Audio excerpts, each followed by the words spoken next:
Habang kumakain ng chicken leg, nagtanong si Kula, madalas bang iniisip ni Master na idikit ka sa kama, hampasin ang iyong braso, alam mo.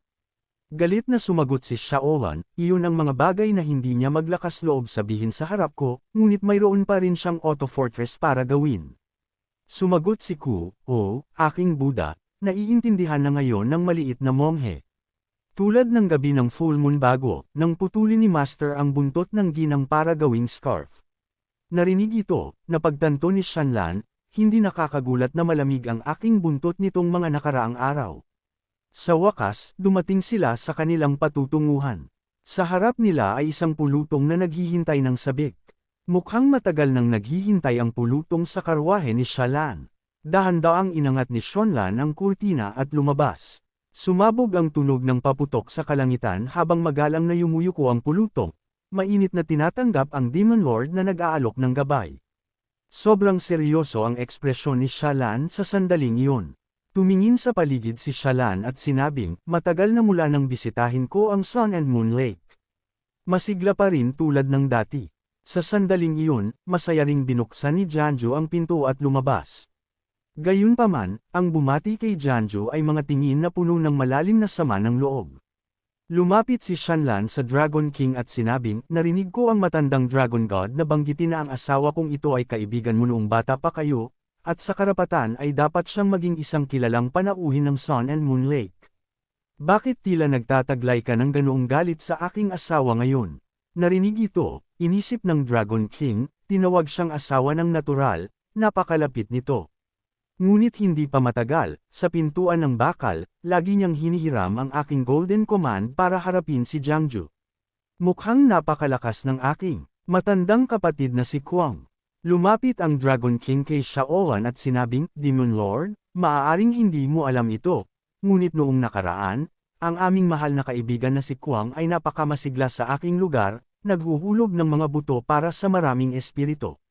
Walang espiritu ang naiwan na malamig, lahat ay gustong malaman kung paano sila haharap sa kanilang trahedyang wakas, kung ang kanilang mga asawa ay hindi tapat o kung may mga labanan ng magkakapatid.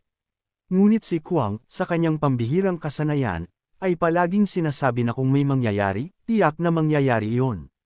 Maaari ko lang sisihin ang aking sarili sa hindi pagbibigay pansin. Nang napagtanto ko na ang lahat ng mga Spirit Kings ay nag-iipon ng kanilang mga mapagkukunan upang umupo ng isang mamamatay tao para patayin siya, nakapag-impake na si Kuang at umalis sa Sun and Moon Lake ng gabing iyon. Si Janju, na nakatayo sa likuran, ay narinig at sumingit, hoy, narinig ko iyan. Sa edad na ito, hindi na kailangan pang mag-usap sa likod ng isang tao. At sa wakas, nagsimula ang piging sa loob ng pangunahing bulwagan ng Dragon King. Yumuko si Janju upang magbuhos ng alak para kay Shaolan at sinabing, mahal na Panginoon, ang mga bagay na ito ay madaling magawa ng iba. Ngunit tingnan si Sherwano na nakatayo doon, nababato. Si Shuano, naramdaman ang panunukso, ay bumulsa ang kanyang mga pisngi, iniisip, ikaw na maliit na bata, naghahanap ka talaga ng gulo. Sumagot si Shanlan, ngayon, kumikilos ka bilang kuta ng aking asawa, kaya kung hindi ikaw, sino pa ang dapat humawak sa mga intimate na bagay na ito? Si Janju, hawak ang pitchel ng alak, ay sumagot, sa isang relasyon ng mag-asawa, dapat itong maging pantay, hindi ba? Sumagot si Shanlan, dapat ka munang makaligtas sa isa sa aking mga atake sa isang araw bago mo banggitin ang pagkakapantay-pantay. Biglang kinuha ni Janju ang ilang pagkain para kay Shaolan. Habang si Shanlan ay napatingin sa gulat at sinabi ito, ang kanyang mga mata ay nakatutok sa mga mananayaw na nagtatanghal sa entablado at ang mga mata ni Janjes ay nagningning na may dalawang hugis ng puso. Ahem! Iginuwardya ni Shanlan si Janju ngunit si Janju ay lubos na walang kamalayan, na nagtulak sa kanya na ihampas ang kanyang kamay sa tasa ng alak. Tumalsik ang alak direkta sa mga mata ni Janjes na nagdulot sa kanya ng sakit.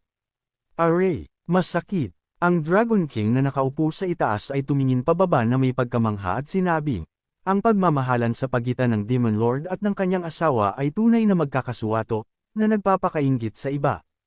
Tinapunan ni Shanlan ng matalim na tingin ang Dragon King at sinabing, kung hindi angkop ang pagsusuot ng mahabang damit ng dragon, maaari akong magpadala ng ilang banal na doktor sa Sun and Moon Lake. Sumagot ang Dragon King, nakikita ko na si Kwang ay lubos na mahilig sa mga mananayaw na ito. Kung hindi tutol ang Demon Lord, maaari ko siyang bigyan ng regalo ng ilan. Sumagot si Shanlan, sa tingin mo ba ay hindi ako tutol? Si Janjo, narinig ito, ay labis na natuwa at inisip, mayroon ba talagang ganoong magandang balita? Pagkatapos ay lumapit si Janjo sa upuan ng Dragon King at nagtanong, Hoy, matandang kapatid, at Gale, mayroon ba kayong mga kinalkal na babae doon? Naguluhan ang Dragon King at nagtanong, ano ang ibig mong sabihin sa kinalkal na babae? Ipinaliwanag ni Janjo, ang ibig kong sabihin ay mga espiritu ng pusa. Ang mga itim ang pinakamahusay. Sa kabilang banda, tumawag si Shaolan, ibuhos mo ang alak. Agad na masayang tumalon si Janjo upang magbuhos ng alak para kay Shaolan. Ang kalangitan ngayon ay lubos na nakamamangha. Sa mga dahon na sumasayaw sa hangin, nakatayo si Shaolan sa labas. At sumunod si Janju. Sabi ni Janju, Master Ton, hindi mo na kailangan isipin ako. Ang Dragon God ay matandang kaibigan ko. Matagal na rin mula nang huli kaming nagkita. Naghahanda lang kami na balikan ang magandang lumang panahon. Mabilis na lumingon si Shanlan at sumagot, magbalik tanaw. Mas gusto ko pang sabihin na magmakaawa ng pabor. Nagalit si Shanlan at padabog na isinara ang pinto. Pagkatapos noon, pumasok si Janju sa silid, handa na ang kanyang mahika. Dahan-dahan niyang hinawakan ang noo ng Dragon King. Binuksan ni Janju ang system array mula sa isip ng Dragon King at sumigaw ang Dragon King, Young friend Kwang, ano ito? Galit na sumagot si Janju, ikaw na matandang lalaki na nakalimot sa katapatan para sa tubo, nagbebenta ng mga kaibigan para sa kaluwalhatian. Itinayo ko ang funray na ito para sa iyo at ngayon sisirain ko ito. Narinig ito, napansin ng Dragon King. Winigawi niya ang isang tasa ng alak pasulong gamit ang isang kamay. Tumalsik ang alak direkta sa kamay ni Janjas. Sumugod ang Dragon King kay Janjo na masayang sinasabing, Teka, kapatid Kwang. Pag-usapan natin ito. Gumamit ako ng napakaraming talismans para ipagpalit sa fun-sure na ito. Hindi mo lang basta sisirain iyan. Sumigaw muli si Janjo, may lakas ka pa ring sabihin iyan. Kung hindi mo itinago ang Royal Talisman mula kay Shaolan, hindi ako mapapasama sa kaguluhang ito ngayon. Naguluhan ang Dragon King at sumagot, anong kaguluhan? Hindi ba maganda ang lahat ngayon? Ikaw ang asawa ng Demon Lord. Iyan ay isang bagay na maaari mo lang mapanaginipan sa loob ng 10 buhay.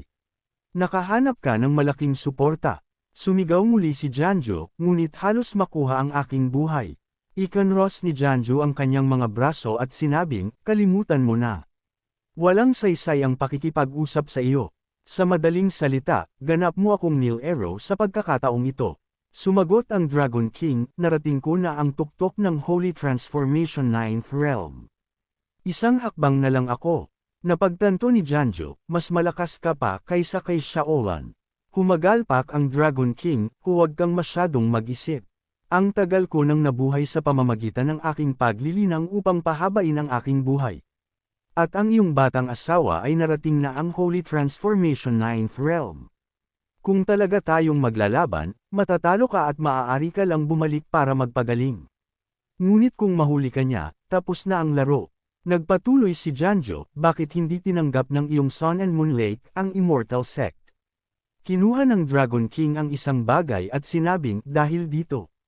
Kinuha ni Janjo ang bagay sa kanyang kamay at sinabing, ang Beastskin Scroll mula sa Divine Arrow Pavilion. Gusto mong pumunta sa Divine Arrow Pavilion? Si Feng Qinyu ay ipinagkatiwala talaga ito sa iyo. Hindi ba siya natatakot na habulin siya ng kanyang sekta? Dahan-daang nagsalita ang Dragon King na sinasabing, mula nang bumukas ang kanyang puso, nakatagpo na siya ng hindi mabilang na pambihirang talento sa paglipas ng mga taon. Ang pag-ibig at ang mga tao ay maaaring lumampas sa ordinaryong tanawin at ang ilan ay maaari pang makadaan sa Heavenly Gate, nagiging mga celestial beings. Ngunit ang mga ganoong pagkakataon ay napakadalang. Gayunpaman, ang taong ito, kahit na umapak sila sa huling tulay patungo sa langit, ay babalik din sa mortal na mundo. Bukod dito, marami ang malapit ng mawalan ng pag-asa at mamatay. Ngayon, mayroon na lamang isang tao na minsan nang tumawid sa tulay patungo sa langit ng hindi namamatay, at iyon ay ang Divine Anva at ang kanilang master. Nagpatuloy ang Dragon King, gustong magtanong. Mga taon na ang nakalipas nang binubuhat ang sandata sa tuktok ng 3 bulaklak, nalampasan ang unang dakilang kaharian, ginabayan ng Heavenly Gate na humahantong sa tulay ng langit, bakit sila umapak sa tulay para lang bumalik? Ano ang nasa labas ng Heavenly Gate at ano ang nasa likod ng karagdagang gate? Bakit hindi ito sinasabi ng mga nakakita sa mga susunod na henerasyon, bumabalik lang para mamatay ng isa-isa? Sa sandaling iyon, inisip ni Jiangju kung paano magulo ang lahat ng nilalang, naglalakuhan, hinihimok ng kaunting kasakiman sa mortal na mundo. Kahit ang isang kasing lakas at sinaunang tulad ng Dragon King ay hindi makatakas sa araw na bibitawan nila, naghahanap pa rin ng pinagmumula ng buhay para sa kanilang sarili.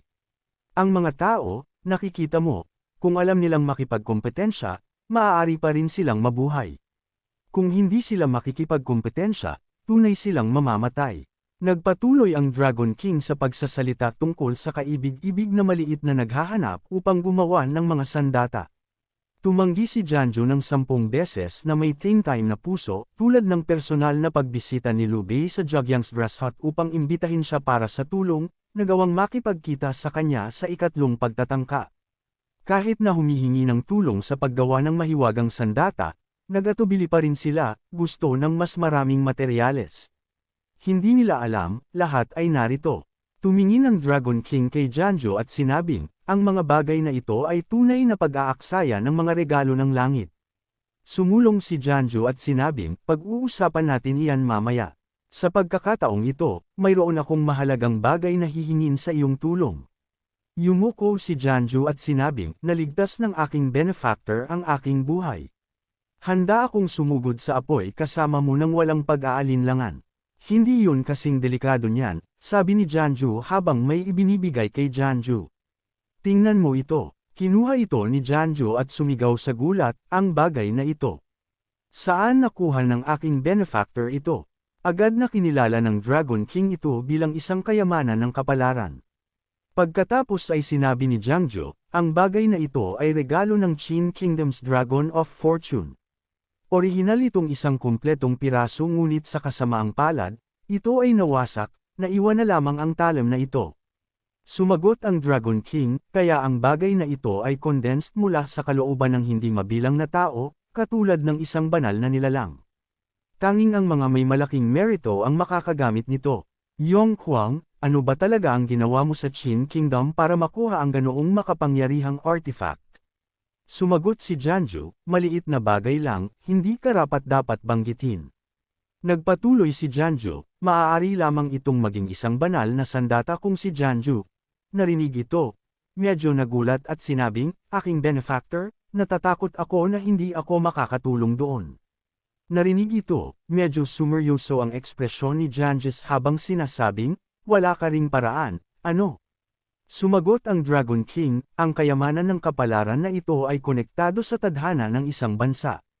Upang ayusin ito, kailangan nating mag-alay ng insenso at apoy ng hindi mabilang na tao, tinatamasa ang mga sakripisyo ng populasyon para sa isang buong dinastiya. Pagkatapos lamang nito ay maibabalik natin ang mga banal na kapangyarihan ng nakaraan.